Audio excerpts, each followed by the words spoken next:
up, YouTube? Knight's Edge here again. Got another cool little review for you today. This one is actually brought to you by Gareth. Thanks to Gareth HB. You guys seen him in and out of the lives, I'm sure, and he was nice enough to give me this knife from Pickled Steel. Big shout out to them as well for giving this to the channel for a giveaway. Pretty cool of them. And this one's actually headed to Scott Brew 72, so I gotta ship this one out this week. But pretty cool knife, man. Really a lot of interesting things about it, pros, cons, whatever. We're gonna go through all of it, go through the whole gamut of things on it, and just giving everyone a heads up that this knife was provided kind of by the company and also kind of by Gareth. Gareth does a lot with Pickled Steel as well, and again, really appreciate it, Gareth. Thanks to everybody that has given me knives for giveaways, all my channel members, Patreons, subscribers. You guys are awesome, and I really appreciate it. Hit the like button if you like the content, subscribe right down there if you want more of it, and let's get into it. The Pickled Steel Capolavoro. There's the name right there. We're going to go over, that's another thing we'll talk about later. Capolavoro. Pretty interesting name. So Pickled Steel, South African company. They do use an OEM, I believe, and if you guys are watching, maybe you are, comment down below. Definitely don't hesitate. Gareth or Pickled Steel, correct me in the comments if I'm wrong about something. I have been wrong many times before, and I will be wrong many times again. I'm sure I'm going to try to get it as right as I can. But pretty cool knife. We'll go ahead and do like a brief overview, the size, the specs, kind of what we do in the beginning with the stats, comparisons, all that stuff, and then get into my feelings, the review of it towards the end there. All right, so long introduction, guys. I'm sorry. Overall length from the tip of the blade to the end of the handle, you are looking at 7 5/8, right at 7 5/8. If you go all the way into where the edge of that clip kind of sticks up a little bit, a little over 7.5, I'd say, between 7.5, 7 5/8. Overall blade length, if you measure laterally, you're going from the tip of the blade to where it meets up with the handle scale all the way back here, about 3 3/8. Cutting edge, I'd say 3 1/4 measured like that, but kind of a unique blade shape, right? So almost a Tonto-esque. Measure that secondary edge right there, sitting right about 1 5/8. Measure that edge, and you're sitting about 1 3/4, right? No, right about 1 1/2. You measure that edge, but it does curve in. So kind of something to consider, I guess, if you're into the exact measurement of things. I don't know. I'll try to measure Tontos and oddly shaped. I don't even know what blade shape to call this. This is pretty neat, though. I really think it's cool. Let's get out the calibers here. We'll do a blade stock thickness check. Thickest part of the spine coming in at 117. Let's get that right. 118 thousandths right there. Behind the edge, not all the way at the end of the edge, not the apex or anything, but where the cutting edge kind of starts to bevel out at, I guess. 19 thousandths there, 19.5 thousandths. And we'll go in here inside of the belly of it and get a measurement. It's kind of tricky. Get one there, right at 32 thousandths there, so seemingly a little thinner. That does kind of swedge down right there also. Handle thickness, 520 thousandths, a little over 1/2 inch. All right. Oh, trying to zero these calibers out. Okay, put those right over there. First YouTube review. All right, so let's do size comparisons. This will give you a good idea of what you're dealing with. Right there, that is the Spyderco Paramilitary 2. If I can get these kind of centered up there. That's the Spyderco Paramilitary 2, and here is your Spyderco Para 3. All right, so kind of right in between, I would say, maybe. Almost the same overall length as a Para 3, but a heck of a lot less cutting edge. Or a heck of a lot more cutting edge, really. Sorry about that. You got that forward choil there. But yeah, also a little more blade too on the Capolavoro. I'm sure I'm going to mispronounce that about 100 times. Sorry, Pickled Steel, Gareth, if I do. Ontario Knives Rat Model 1. And here is your Ontario Knives Rat Model 2. Right there. Alright, let's see. Put the Rat Brothers up. Last two of the usual suspects. Got the Cold Steel Knives 8010 and the Demco Knives 8020.5. This is the slicer variant. Alright, let's see what else we got laying around here. That was the usual suspects. I guess this should be the usual suspects too. But this is something I think should be included in every single knife video I ever watch. I mean, that's a prerequisite, man, right? That's a dewalled hammer, and there's your 8-inch USA made crescent wrench. All right, standards, right? All standards in the knife community. So let's see what else we got. We got the Mannix 2. Some fancy scales there. Got the Legion Steel Asgear right there. Alright, I did have a Ghost. I gave that away last week, the Pickled Steel Ghost. Let's see what else we got. Got the Ozark Grail coming out right there. And you got the Benchmade Griptilian right there. And let's see, we'll do two more randoms here. We've got the Knives knife, misdemeanor, and the Kizer Phoenix, one of the greatest designs of all time, right there. All right, so that should give you a pretty good idea of the size of this. Next up, let's do a weight on this bad boy. There's the scale. She's still alive and kicking. All right, zeroed out. Let's see, 3.9. So 3.9 ounces, not too bad. Over the ounce and inch ratio, but kind of a non-factor, in my opinion. Not super heavy or anything like that, I wouldn't say. A little bit of skeletonization going on in there. You can see it in there. All right, get the scale out. Let's see here. We get the blue jeans. About time for another pair of jeans, huh? All right. Goes in the pocket well. I really love these pocket clips. I really do. An awesome feature of the knife, I think. Really dig them. Super deep carry. If you don't mind the little bit of billboard on the pocket clip, that's the designer Miguel Hetzel. I can understand why somebody, if they design a cool knife, I want my name out there, so that's understandable. But I usually preach against billboarding, so would prefer it to be smaller, somewhere different maybe on the knife. I don't know, but that's neither here nor there as far as specs and overalls of the knife go, I guess. Let's see, that was the blue jeans, and we got one more to check. We'll get the bit driver out here. All right, this is a T8. It's T8, yep, T8. All right, so that's a T8. Oh, actually a little bit loose. All right, so T8 on the pivot. That's good. I wish it was a single-sided captive pivot. That'd be awesome. Maybe fill this in on one side. Might be a D-shaped pivot barrel. I don't know. I haven't taken this thing apart yet.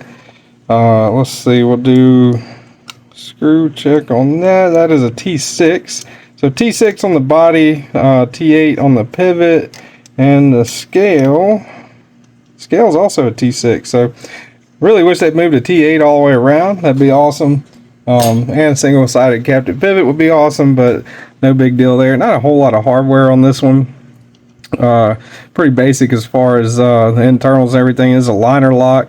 Skeletonized out, as I said before. I really do like how they did that clip. You that screw, if you can look in there, that screw is sunk inside of the handle scales. That's pretty awesome. You know, it's not going to be grabbing your pants pocket, anything like that. And the screw is, the clip is very, very comfortable. Sticks out enough to get in and out of the pocket with ease, and it doesn't stick out too much, you know. So I think that's pretty cool. So that's pretty much it as far as overview, specs, the facts. Now let me get into my opinion of it. I guess the review, maybe it'll say it right up there, maybe not. I don't know. Might have forgot to do that. Hopefully I catch it in post. We'll see. All right. A little bit of jimping there. Let's do ergonomics. You got this jimping here. Really comfortable, surprisingly comfortable, really is. Kind of feels natural in the hand. That smooth micarta texture, and that feels really nice. Really dig that. As far as cutting goes, pulling down is where it's at. Like if you're slicing downward on something, this thing really shines in that department. And that kind of recurve inside there on that belly kind of will help assist a little bit in trapping materials in there so they don't slide up and out quite as easy. And you got that little thin swedge going on at the end right there into that Tonto shape. I'm calling it a Tonto shape, whatever shape they had, Tonto-esque, I guess. But yeah, that's pretty neat. A little jump in there helps out with the ergonomics. Smooth micarta helps out. Really neat finish on that. That's just aesthetic. That's not ergonomic, I guess. Kind of hitting all over the place today, guys. I'm sorry about that. But choke back, kind of, I mean, you can put your pinky off of it and choke back. You can also move up a little bit, but that ridge right there is kind of forcing you down into this position right here. Now I am 100% comfortable in this position. That feels great. The clip's not a hot spot, really locked in. That flipper, if it was a little bit bigger, might be digging into my finger, but I'm not really feeling that at all. Now they do have a little flat right there. Maybe you can kind of trigger pull, kind of choke up on it a little bit, but not really so much as far as choking way up on it. But no issues at all. This is a very surprisingly ergonomic knife, I would say. So really good job on ergonomics there. Really great action on it. The flipper tab, a little bit of jimping there, flips out solidly, reliably, no issues there at all. I can even reverse flick it, even though there's no full studs or opening hole. I can still get a reverse flick on it pretty easy. You know, that's pretty surprising, especially that I'm doing now that I'm doing the review of it, because usually whenever I say that whenever I say it's easy, I go to do the review of it and it's like, shoot, I mess it up, you know. But yeah, really works out well. As far as aesthetics go, the micarta is beautiful on it. I think it's really nice. I like that kind of orange pop and that pivot collar, kind of nice added little touch on there. That two-tone actually works. I generally don't like that, but on this one it actually works pretty well. Kind of a flat black there, and kind of your satin here and here, and that grind does go swedged down there, and I guess you would call that a compound grind, maybe even a hollow grind. I don't know, not 100% sure on that, but it does work very well for slice, and I can tell you that 100%. Again, we covered the action. Action's really great on it. That little orange pop and the pivot collar was a really nice touch, and that two-tone just kind of works on there really good. Now, the complaints that I would have as far as aesthetics go, if you could get rid of this off of the clip all the way, that'd be awesome. Get rid of the, you know, maybe, I don't know if get rid of it or not. I mean, if you can move the Capolavoro, maybe make it a little bit smaller, put it kind of in here somewhere. On the bottom here, if there was a backspace, was another thing, that would be a great touch if there was a backspacer to it, but that's not a necessity, especially at this price point, which we're going to get to in a second. But yeah, maybe a little bit less billboard in here. Pickled steel logo is pretty cool.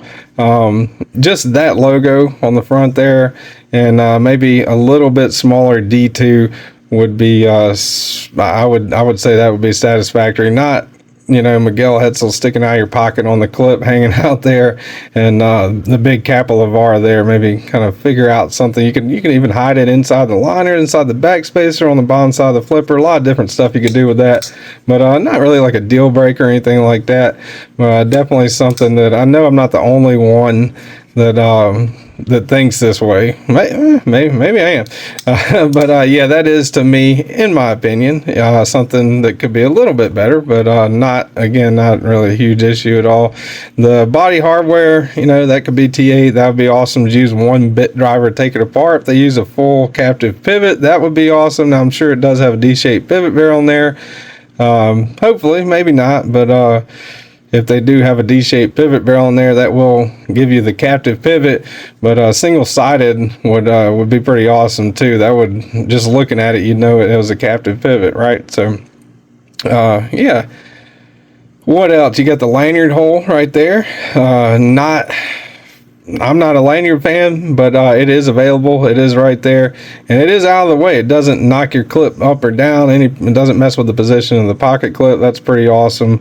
That's a cool thing. And I believe this comes, that there's another clip in the box, which and it's the same style, looks a little different. I'm assuming that's a left-handed carry clip. That's pretty awesome, man. You guys putting the left-handed ambidextrous pocket clips in there, so you could take this off, move it around, or not move it around, but take this off, put the other clip on, and it's still mounted underneath the scale there on or sunk rather, right? So again, doesn't grab your pocket. Really nice micarta on this. To my understanding, from when Pickled Steel I was watching one of his lives he was doing, actually I was watching his first live that he was doing. They heat treat really well. I kind of shot the question out there at him, like, you know, out of the blue, what are your heat treats on your steels? And he was able to name them off pretty well. The D2 is, I believe, Pickled Steel. If you guys are watching this, please correct me down in the comments. I believe 61-ish, 62, maybe something like that. It was heat treated at a pretty, to me, satisfactory HRC. Not, I don't remember exactly what the number was, but I remember thinking, yeah, that's a pretty good, and that's pretty awesome that they can just shoot that out there like that instead of you know, just not really knowing. You know, he knew off the top of his head. That was pretty impressive to me. So the liner lock, I have no complaint there. Engages fully, no issues there. Maybe could be a little bit more access to the lock, but it moves over so smoothly. I've got no complaints with it. It locks up solid. Whenever you hit that detent ball, you're sitting right about there, you know, and so you've got plenty of room to move your thumb out of the way before that flipper tab closes in on it. Pickled Steel, newer knife company. I'm pretty sure they're a newer overall knife company, and they're definitely trying to get more into the U.S. market. Designer out of South Africa, just like Gareth, and pretty awesome little company. And I think for the price of this, these are going for right at $45. They are now available for US purchase very recently, last week, I think, maybe the week before. But they do have many more models coming out, some really cool looking ones that I'm myself looking forward to, and I greatly appreciate them being very interactive with the community. That's another thing that's pretty awesome. Remet is also very interactive with the community. Again, from what I've heard, that's their OEM. Not 100% sure. Don't quote me on that. Again, Pickled Steel, if you're watching, correct me all you want down in the comments. That's much appreciated. Legion Steel Knives, another company that's very interactive in the community. So that's always nice to see people that are interactive in the lives, in the community, and you know, giving feedback and changing things based off of preferences, stuff like that. Pretty cool. So go check them out. They'll be linked down below. Pickled Steel Knives, and congratulations again to Scott Bruce 72 on winning that one. That is the Pickled Steel, in case you forgot, Capolavoro right there on the blade. I guess maybe they did that, maybe they put that Maybe they put that because I can't pronounce it the right way. But yeah, pretty cool. Really appreciate you guys, and thanks everybody for watching. Hit the like button if you like my content. Subscribe right down there if you want more of it. I really appreciate it, guys and gals. And until next time, I hope you have a great rest of your day. I'll see y'all on the next one.